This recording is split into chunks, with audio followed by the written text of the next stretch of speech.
Everywhere you look, the universe seems quiet and distant. Stars appear motionless. Galaxies drift silently through darkness. It feels static, almost frozen. But that calm is an illusion created by scale.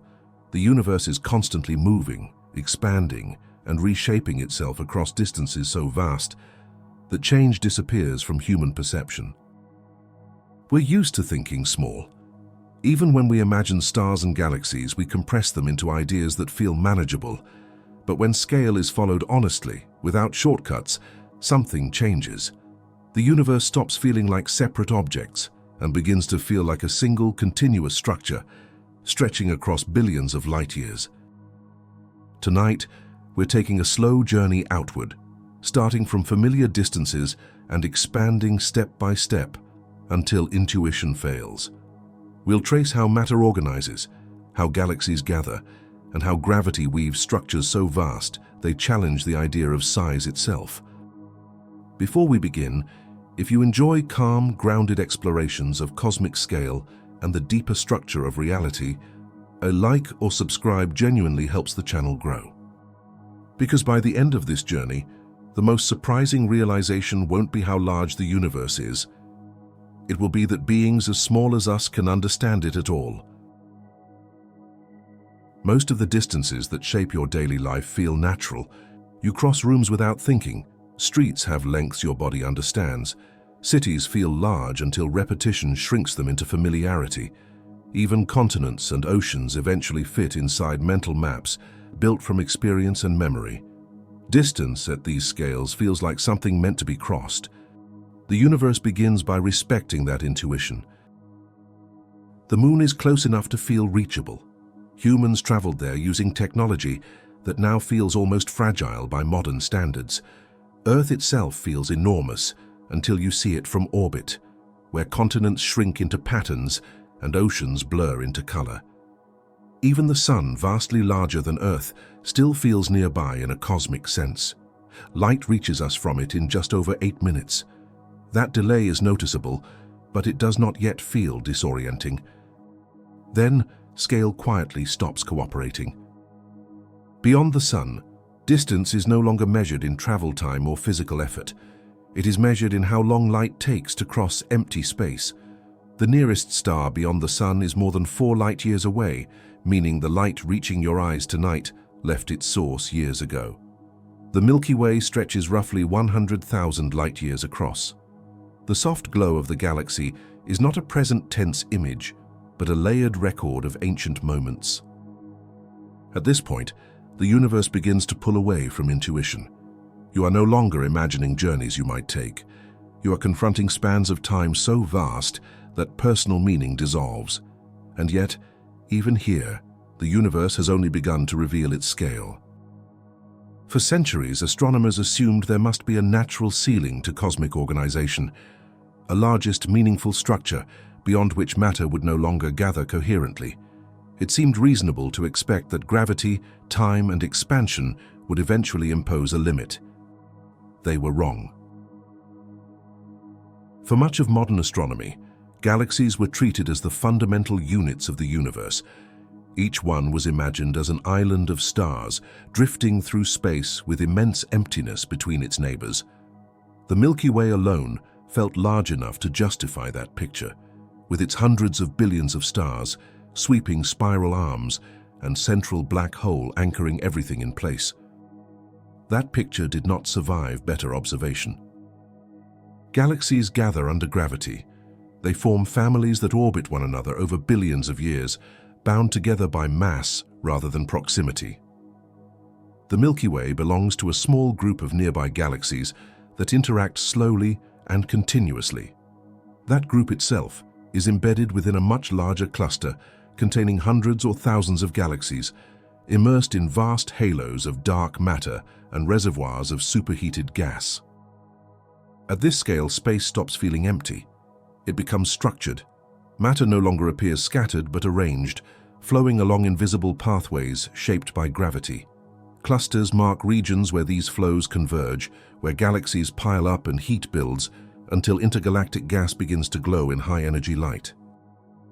Clusters are not isolated either. They occupy extended regions of influence that stretch across hundreds of millions of light years. These regions, known as superclusters, are not objects you could ever see whole. They are immense gravitational domains whose presence must be inferred through motion, temperature, and the bending of space itself.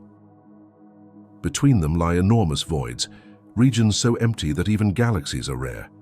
Together, these dense filaments and vast voids form a pattern that spans the observable universe. This pattern is known as the cosmic web.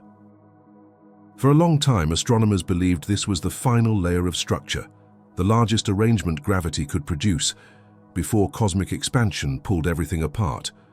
Superclusters felt like a natural endpoint. Once again, the universe refused to stop. As astronomical surveys expanded and began mapping larger and larger volumes of space, unexpected patterns began to emerge. Superclusters did not appear randomly oriented or isolated from one another. They aligned, they connected. Their distributions hinted at continuity across distances previously thought too vast for coherent structure to survive. These connections were not immediately visible.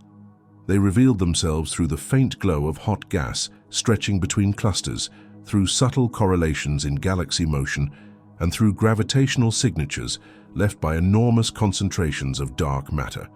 What once appeared as separate regions began to resolve into extended networks spanning hundreds of millions and then billions of light years. At this scale, distance loses any intuitive anchor. Light itself requires a significant fraction of the universe's age to cross these structures. According to many cosmological models, such vast coherence should not exist. The universe should not have had enough time since the Big Bang to assemble anything so large before expansion diluted it beyond recognition. And yet, the structures persisted. Astronomers realized they were no longer just extending known patterns. They were encountering organization at the very edge of what cosmology allowed. The cosmic web itself appeared to contain features so immense that they challenged assumptions about uniformity, growth, and the way matter evolves on the largest scales. This is where scale becomes genuinely unsettling, where the universe stops feeling like a collection of things and starts feeling like a single evolving system that cannot be captured in any one moment or image. Human perspective finally fails. And beyond this point lies a structure so vast and so coherent that it forced astronomers to redefine what largest even means. That structure is Quipu. Quipu does not announce itself the way a galaxy does. There is no single image you can point to and say, "This is it." No photograph captures it whole. No telescope frame can contain it.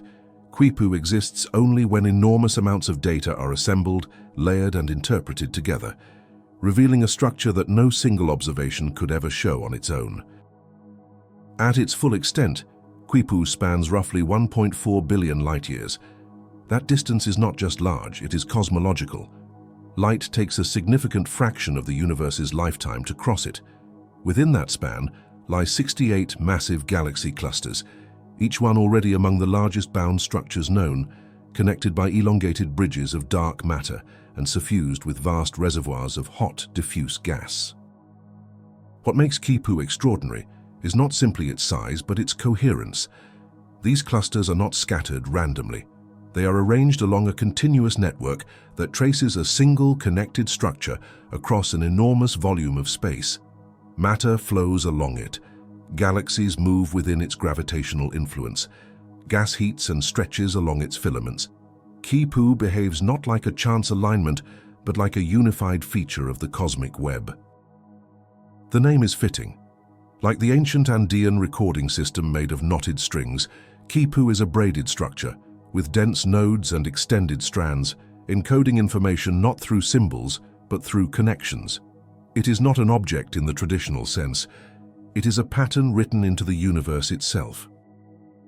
What unsettled astronomers was not merely that Quipu existed, but that it appeared more organized than expected at such an enormous scale. According to many models, structures this large should blur into statistical noise. Beyond a certain distance, the universe is supposed to look roughly the same in every direction. Quipu sits uncomfortably close to that boundary. It is large enough that it forces an uncomfortable question. At what point does structure stop being allowed? No one discovered Quipu by looking directly at it. It emerged gradually as a consequence of better maps, deeper surveys, and a growing willingness to trust patterns that extended beyond traditional expectations. Astronomers were not searching for the largest structure ever found. They were trying to understand how galaxy clusters relate to one another across vast distances. Galaxy clusters are not subtle objects.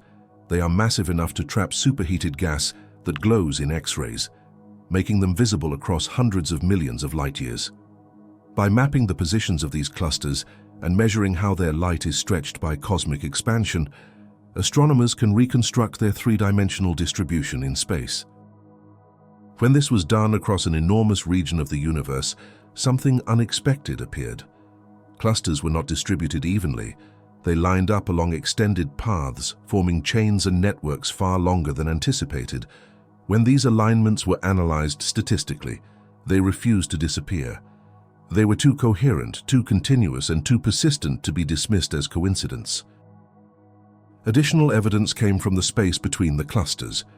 X-ray observations revealed faint bridges of hot gas stretching along the same paths, indicating that these clusters were embedded in a shared environment rather than isolated islands. Gravitational lensing measurements showed that dark matter followed the same routes, forming invisible filaments that guided the flow of ordinary matter. Only when these separate strands of evidence were combined did Quipu become undeniable. It was not something new suddenly appearing in the universe. It was something that had always been there, waiting for observations large enough in scale and subtle enough in method to reveal it. Quipu exists not because astronomers finally looked far enough, but because they finally connected enough pieces of the cosmic puzzle at once. The existence of Quipu does not break cosmology, but it presses hard against its assumptions. Modern models of the universe predict that on the very largest scales, matter should be distributed almost uniformly. Small structures grow early, merge into larger ones, and eventually reach a point where further coherence becomes statistically unlikely. Quipu sits uncomfortably close to that theoretical limit. Its size approaches the scale at which the universe is expected to smooth out, where density fluctuations should average away and large patterns should dissolve into randomness. The fact that Quipu remains coherent across more than 1 billion light-years suggests that structure formation may be more efficient or more persistent than some models anticipate. This does not mean the models are wrong in a simple sense. It means they may be incomplete. The early universe contained subtle variations in density that were amplified by gravity over billions of years. Quipu may represent a region where those initial variations were unusually well aligned, allowing matter to assemble into an extended structure before expansion could pull it apart. There is also the role of dark matter to consider. Because dark matter dominates the universe's mass, it controls the scaffolding on which visible matter builds. If dark matter filaments extend farther and remain connected longer than expected, then visible structures like Quipu may be natural outcomes rather than anomalies. What Quipu ultimately challenges is not a single equation, but a sense of scale. It forces cosmologists to confront the possibility that the universe remains structured deeper into its largest dimensions than previously assumed. It blurs the boundary between meaningful structure and statistical coincidence. Quipu does not tell us the universe is fundamentally different than we thought. It tells us the universe may be more patient, more connected, and more willing to organize itself on grand scales than our intuition allows. To understand how something like Quipu can exist, you have to let go of the idea that the universe assembled itself quickly. On the largest scales, nothing happens fast. Gravity works patiently, amplifying tiny imbalances over immense stretches of time. The seeds of Quipu were planted long before the first galaxies ever formed. In the early universe, matter was distributed almost evenly, but not perfectly so. Minute variations in density, imprinted shortly after the Big Bang, gave gravity something to work with. Regions that were just slightly denser than their surroundings began pulling in more matter, growing imperceptibly at first. Over hundreds of millions of years, those regions deepened, attracting dark matter and gas along preferred directions set by the geometry of space-time itself. Dark matter played the central role. Because it does not interact with light or radiation, it began clumping early, forming extended filaments that stretched across enormous distances. Ordinary matter followed these invisible pathways, falling into the gravitational valleys carved out by dark matter. Where filaments intersected, galaxies ignited and clusters formed. Where filaments stretched uninterrupted, matter flowed slowly, guided but not yet collapsed. Quipu represents an extreme outcome of this process. It appears to trace a region where early density fluctuations were unusually well aligned, allowing gravity to build coherence across distances that would normally fragment into smaller structures. Over billions of years, these filaments thickened, clusters grew heavier, and the network became increasingly defined. Crucially, this all happened before cosmic expansion accelerated significantly. There was a window in the universe's history when gravity still had enough time to assemble large-scale structure faster than expansion could tear it apart. Quipu seems to have taken full advantage of that window, growing to a size that now sits near the edge of what the universe allows. It is not a structure that formed all at once. It is the fossil record of billions of years of slow directional growth, preserved just long enough for us to notice it. Although Quipu exists today as a coherent network, it is not permanent. The same universe that allowed it to form is now working against it. Cosmic expansion is accelerating, driven by dark energy, steadily increasing the distance between large-scale structures and weakening the gravitational ties that once bound them together. On the smallest scales, gravity still wins. Galaxies within clusters remain bound.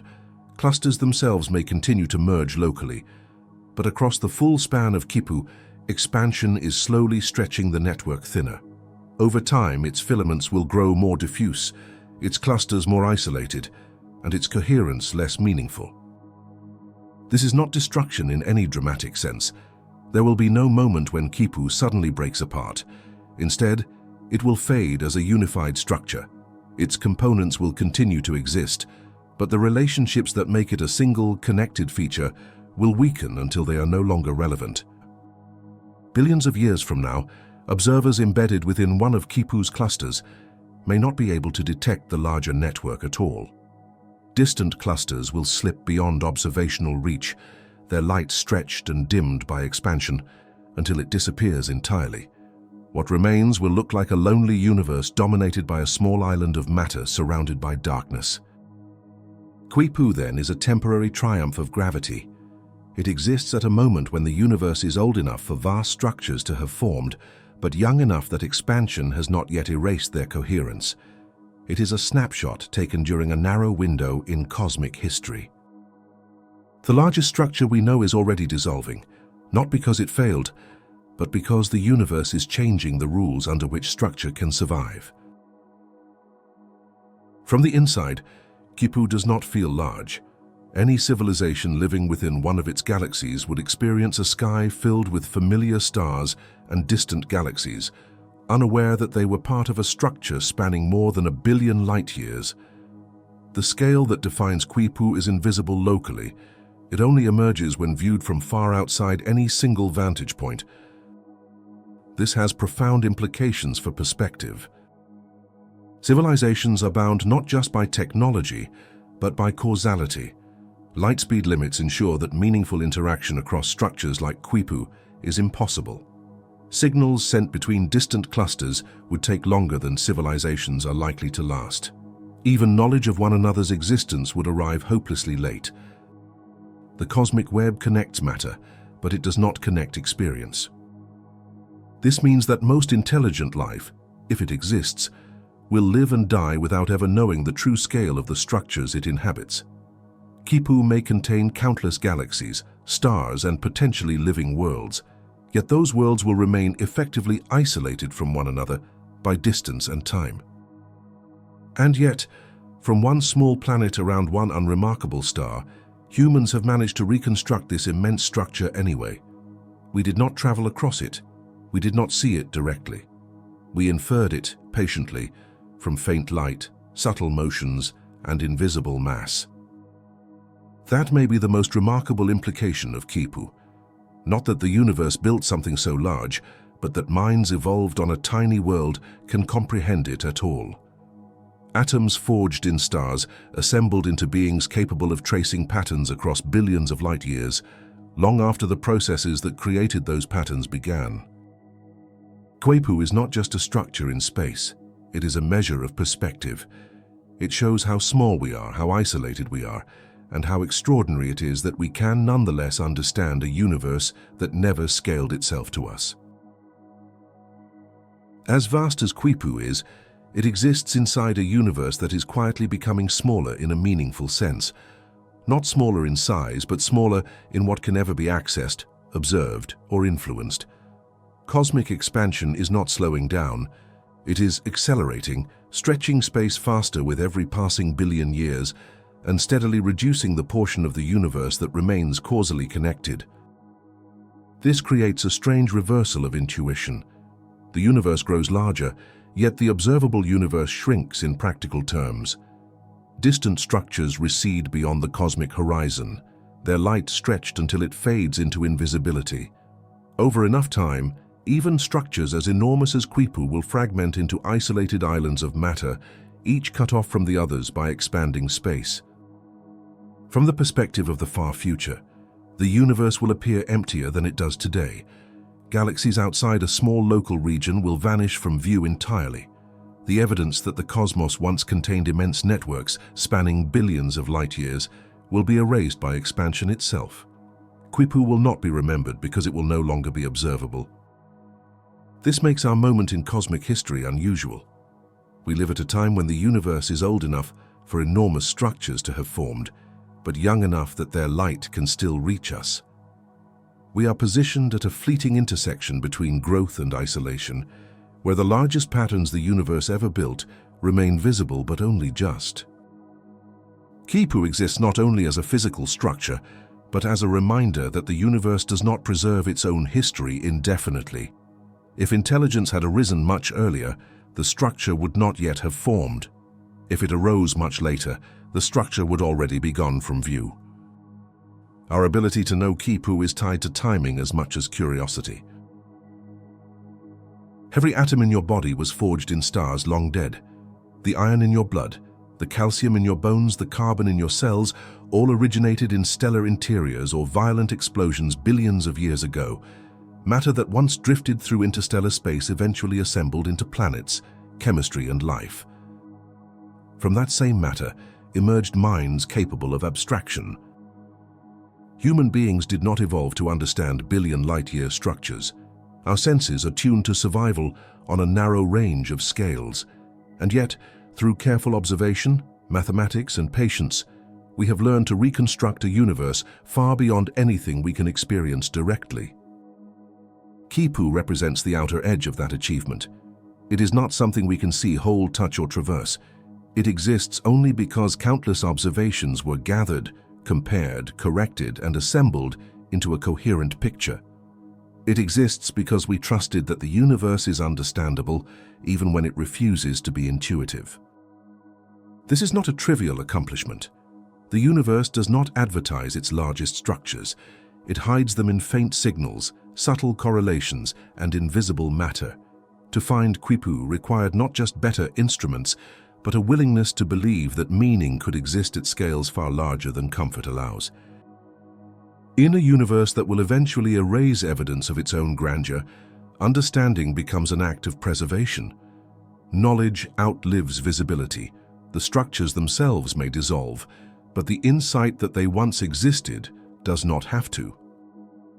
Quipu is a reminder that intelligence is not measured by how far it can travel, but by how deeply it can infer. We are confined to a small corner of the cosmos, yet capable of mapping patterns that span a significant fraction of the observable universe. That contradiction is not accidental. It may be the universe's most remarkable feature. There may be structures larger than Quipu beyond the observable universe, but they will remain forever inaccessible. Their light will never reach us. Their influence will never be measured. In any meaningful sense, they do not exist for us.